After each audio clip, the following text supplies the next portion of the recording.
Un ospite d'onore a QDP News e ad Artigianato Vivo. Abbiamo il piacere di avere Nada. Buonasera. Buonasera. Beh, Nada è un'icona della musica leggera italiana. Nada, dagli esordi adolescente ad oggi ne hai fatta di strada. Sì, sono arrivata anche qui a Cison e ho fatto tanta strada per arrivare qui. Non c'ero mai stata e ho visto un sacco di vigneti, bellissimo, mi ha ricordato un po' la mia Toscana, il Chianti. Qui siamo nel Prosecco, ma è un vino altrettanto nobile del Chianti. Certo, lo conosco.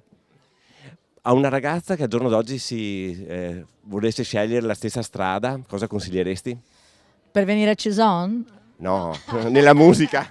No, guarda, io consigli non li do, anzi devo sempre ancora riceverli.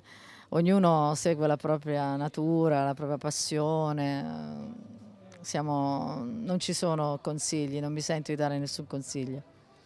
Hai fatto cantare intere generazioni con le tue canzoni. Ce n'è una che ti piace più delle altre, che è proprio la tua canzone preferita? Beh, ora intere mi sembra un po' esagerato. Diciamo sì, che un po' di canzoni mie le hanno cantate. Una canzone mia che è la mia preferita è Guardami negli occhi.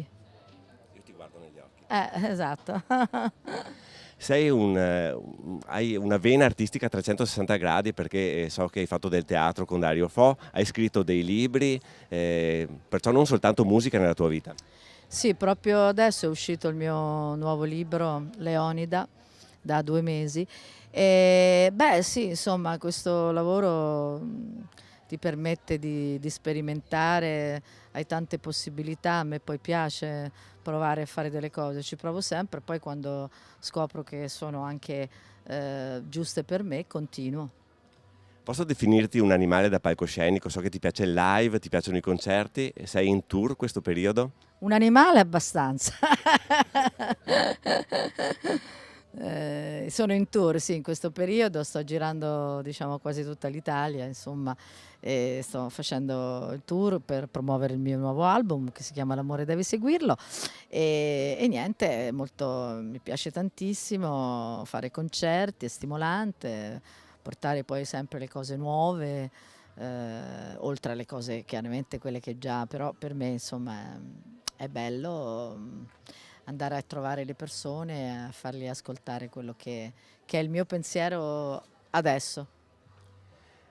Tu sei una donna riservata, come hai conciliato questo con un'attività così, un mestiere così pubblico che cantante è di tutti? Cerco di difendermi. Anche da me? Un po'. Va bene.